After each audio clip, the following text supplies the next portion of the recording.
যেটা আমি মোফাক্কেরুল ইসলাম, যেটা আমার ক্ষুদ্র মতে যে জ্ঞান, সেই জ্ঞানে ইলেকশন কমিশনকে কিন্তু এর দায় নিতে হবে ইমিডিয়েট।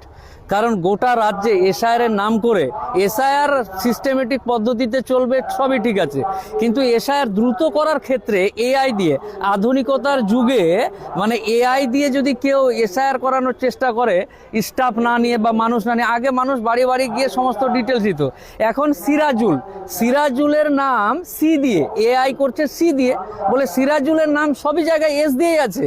এরকম করে বিভিন্ন রকম বিভ্রান্ত, এটা নতুন করে বলার ব্যাপার না। রাজ্যের মানুষ এই বিষয়টাতে, হিন্দু মুসলমান সবাই, রাজ্যের সাধারণ জনসাধারণ এসআইআর নিয়ে ক্ষুব্ধ এবং বিক্ষুব্ধ, যেটাই বলুন না কেন, কারণ এবং খুবই অশান্তিতে আছে।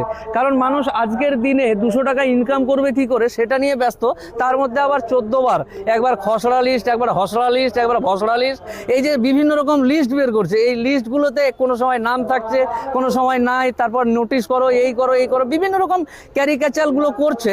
এটা কিন্তু ইলেকশন কমিশনকে, রাজ্যের যে বর্তমান পরিস্থিতি, এই পরিস্থিতির ক্ষোভ প্রত্যেকটা মানুষের মধ্যে, ক্ষোভ কিন্তু একটা আছে, এই ক্ষোভ যদি ফাটে তাহলে কিন্তু ইলেকশন কমিশনকে তার দায় তাকেই নিতে হবে, এটা সাধারণ মানুষের দায় না। মুসলিমদেরকে টার্গেট করা হচ্ছে, বা এই যে সংবাদ প্রতিদিনে একটা খবর বেরিয়েছে, 17 জানুয়ারি সংবাদ প্রতিদিন, ওখানে খবর বেরিয়েছে যে রাজস্থানে বিজেপি মুসলমানের যেন নাম বাদ দেয়, এর জন্য চাপ দিয়েছে বলে বিএলও যারা এটার দায়িত্বে আছে, সে আত্মহত্যার মতো পরিস্থিতি বা আত্মহত্যা করতে গেছিল। তো এরকম পরিস্থিতি হচ্ছে, এগুলো রাজনৈতিক ব্যাপারটা হচ্ছে, সরকার চলবে নির্দিষ্ট সিস্টেমে বা সংবিধানকে মেনে, নিঃসন্দেহে এটা হবে না কেন। এসআর ভালো জিনিস করুক না, নাম ঠিকানা, বাপের নাম, 14 গোষ্ঠী, এগুলো দেখুক, কিন্তু এটা দেখতে গিয়ে ইন্টেনশনালি যদি কোনো রকম মুসলিমদের হয়রানি করার চেষ্টা করে বা কোনো হিন্দুদেরও হয়রানি করার চেষ্টা করে, অনেকেই এরকম আছে। শুধু মুসলিম, দেখুন, এক হাতে তালি বাজবে না, ঠিক তেমনই একাই কোনো গোষ্ঠীকে চাপ দিতে গিয়ে তখন নিজের মধ্যে অটোমেটিকলি যে আমার হিন্দু ভাইরা আছে তাদেরও নাম চলে আসছে। তো এরকম করতে গিয়ে প্রত্যেকটা ইয়েতে, ব্লকে বা বিডিও অফিসে বিভিন্ন রকম হয়রানি। আজকে এমন কোনো ব্লক, এমন কোনো জায়গা নেই যেখানে মানুষ ক্ষোভে নেই। প্রত্যেক দিন হাজার হাজার মানুষ, কোটি কোটি মানুষের নাম বাদ দেওয়ার কথা বলছে। এর আগে একজন গবেষক মানিক ফকির বলে তারা বলতো, তখন আমরা ভাবতাম যে মনে হয় পাগলের মতন প্রলাপ বকছে, কিন্তু না, পরবর্তীতে দেখা গেল এসআইআর এর উদ্দেশ্য এবং এসআইআর যে ইন্টেনশনালি যখন কোনো একটা ধর্মকে টার্গেট করবে এবং এটা থেকে ভোটার কার্ড বাদ দিয়ে ডিভোটার করে সামগ্রিক দিক থেকে দাস বানানোর চেষ্টা করবে, আর মানুষ এটাকে মেনে নিবে। আজকালকার যুগে চাঁদে যাওয়া মানুষ, আর তুমি এসআইআর এর নাম করে, আমি এখানে জন্মগ্রহণ করেছি, আমার বাপ জন্মগ্রহণ করেছে, আমার দাদু এখানকার, আর তুমি এসে বলবে এআই দিয়ে যে না তুমি এখানকার না, তোমাকে ডিভোটার করা হলো। এত সহজেই মানুষ জানে কত ধানে কত চাল হয়, এটা পরবর্তীতে বুঝতে পারবে ইলেকশন কমিশন। আপনি কি বলছেন আন্দোলনের তীব্রতা অলি গলি থেকে শুরু করে, এলাকা, পাড়া, প্রতিবেশী থেকে শুরু করে ব্লক, জেলা, রাজ্য, দেশ, এই আন্দোলন সামলাতে পারবে কিনা তার জন্য প্রস্তুত থাকুক। কেন? আমার বাপ এখানকার, আর কিভাবে প্রমাণ দিতে হবে? 62 সালের দলিল দেখাচ্ছে না, এখানে তো আকার ফুল স্টপ, একার বাদ আছে, উমুক আছে, তুমুক আছে, এরকম কোনো ব্যাপার নেই। আমার একটা ফুল স্টপ কোথায় ছুটে গেছে, আগের দিনে কি হতো, জনগণনার সময় একটা লোক বাড়িতে এসে কাগজ নিয়ে বসলো, হ্যাঁ রে তোর বাপ কোথায় রে, অমুক জায়গায়, হ্যাঁ তোর বাপের নাম কি, অমুক, এই বলে দিল, ওইটাই লিখে নিয়ে চলে গেছে।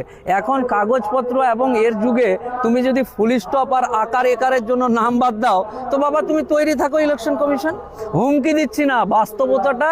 একজন উকিল মানুষ ইলেকশন কমিশনকে, ভারতের নির্বাচন কমিশনকে পরামর্শ দিচ্ছি, সুপরামর্শ ফ্রিতে, একজন আইনজীবী হিসাবে, যে এই যে ফুল স্টপ আর আকার একার নিয়ে মুসলিমদের নাম বা জনসাধারণের নাম বাদ দেওয়া হচ্ছে, এটা যদি কোনো কারণে এই লিস্ট থেকে এরা বাদ যায়, তাহলে সামলাবেন ভাই আপনারা আপনাদের। কারণ কেউ যদি এখানে 70 বছর ধরে, 150 বছর ধরে আছে, জন্ম মৃত্যু এখানেই, আর তাকে যদি তুমি ফুল স্টপের জন্য বা আকার একারের জন্য নাম বাদ দেওয়ার চেষ্টা করো, আলী আর রহমান আর উমুক আর তুমুকের জন্য, তাহলে তুমি বুঝবে আমাদের কিছু করার নেই।